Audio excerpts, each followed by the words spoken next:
Eccoci qui ragazzi, bentornati sul canale e benvenuti in questo nuovo video. Stiamo seguendo il mondiale Under 20, anche se ieri c'è stata la finale di Coppa Italia.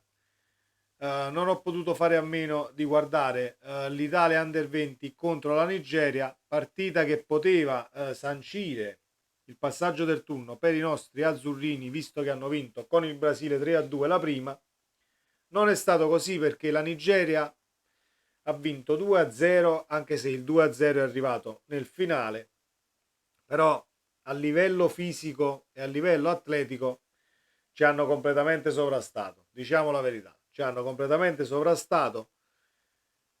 Diciamo che era una cosa che avevo visto anche nella partita col Brasile, perché era 3-0 avanti, ma nel secondo tempo a livello fisico l'Italia era calata un po' e il Brasile è uscito fuori, non riuscendo ovviamente a pareggiare perché è finita 3-2 per l'Italia la partita, però non l'avevo, diciamo, non l'avevo battezzato come campanello d'allarme. E invece ieri, a livello di tenuta fisica, non siamo messi come le altre nazionali. Poi dobbiamo dire che storicamente le nazionali africane, che sia un under 20 o che sia una nazionale maggiore, a livello di fisicità e a livello di fiato proprio e di portare avanti corsa per 90 minuti, sono sicuramente avanti ad altre nazionali europee.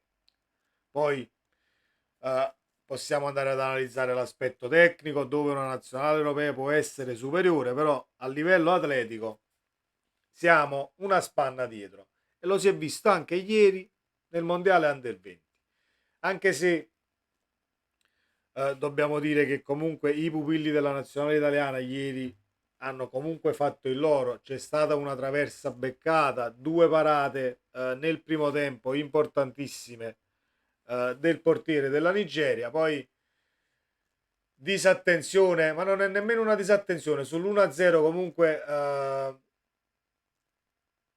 sei stato sconfitto nel duello fisico, la palla arriva in mezzo, porta quasi vuota, 1-0 e va sopra la Nigeria, però hai perso comunque lo scontro fisico poi per la palla che è stata messa al centro. Quindi da rivedere forse un po' il tono fisico e il tono atletico della nazionale che comunque dopo questa sconfitta va a complicare il passaggio del turno. Passano anche le migliori terze, però il Brasile poi ieri ha vinto 6-0 contro la Repubblica Dominicana, prossimo avversario dell'Italia, dove sulla carta dovresti fare i 3 punti e portarti a 6 con la Nigeria e con il Brasile che avranno lo scontro diretto. Quindi nel caso ci sarà un biscottone, diciamo,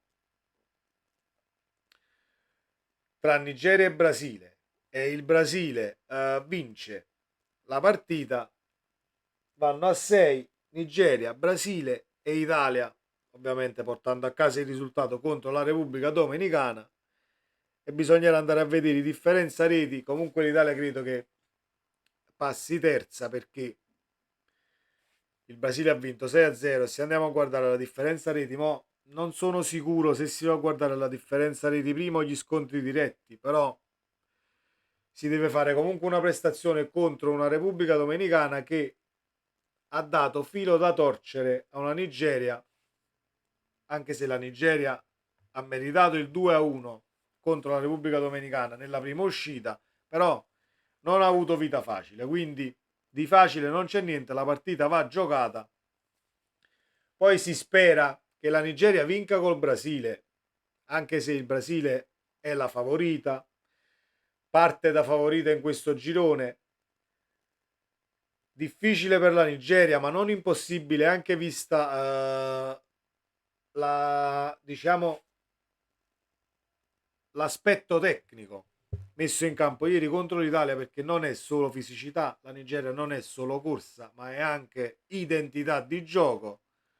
Quindi può mettere in difficoltà questo Brasile che però ieri ha dato dimostrazione di essere la squadra da battere del girone, al di là che ha i 3 punti e la Nigeria ne ha 6. Quindi credo che nella partita Nigeria-Brasile vinca il Brasile e l'Italia debba fare il suo contro la Repubblica Dominicana, cercando di passare terza. Seconda, passi secondo comunque diventa difficile poi nello scontro che viene dopo il passaggio del turno, però a passarlo questo turno l'Italia non ha meritato ieri di portare a casa il risultato. Molto semplice, molto schietto e molto sincero, perché hai fatto meno della Nigeria. Ti sei fatto sovrastare fisicamente e poi nel secondo tempo c'è stato un calo fisico. Siamo durati 65 minuti. 60 minuti a livello di intensità e di corsa, anche sbagliando passaggi nel primo tempo, azioni che sono state confuse, forse troppa fretta nel voler arrivare in porta e concludere, sicuramente, ma stiamo parlando di ragazzi di 20 anni, non è che gli possiamo andare a sindacare qualsiasi cosa, quindi c'è stato un po' di fretta sicuramente, ma la partita comunque se la sono giocata. La Nigeria ha fatto meglio dell'Italia, ha buttato dentro 2 palloni. È una sconfitta che va accettata e si deve guardare alla prossima cercando di fare risultato, e anche un risultato bello tondo, nel caso fosse possibile.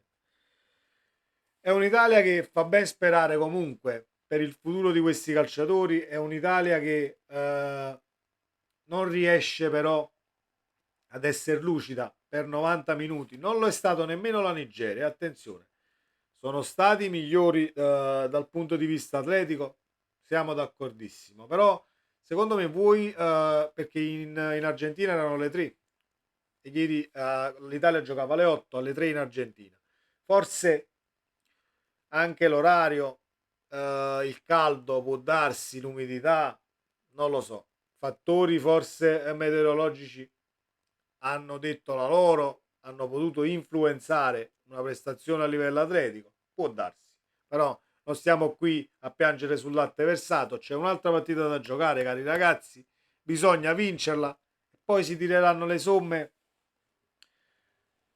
a fine girone.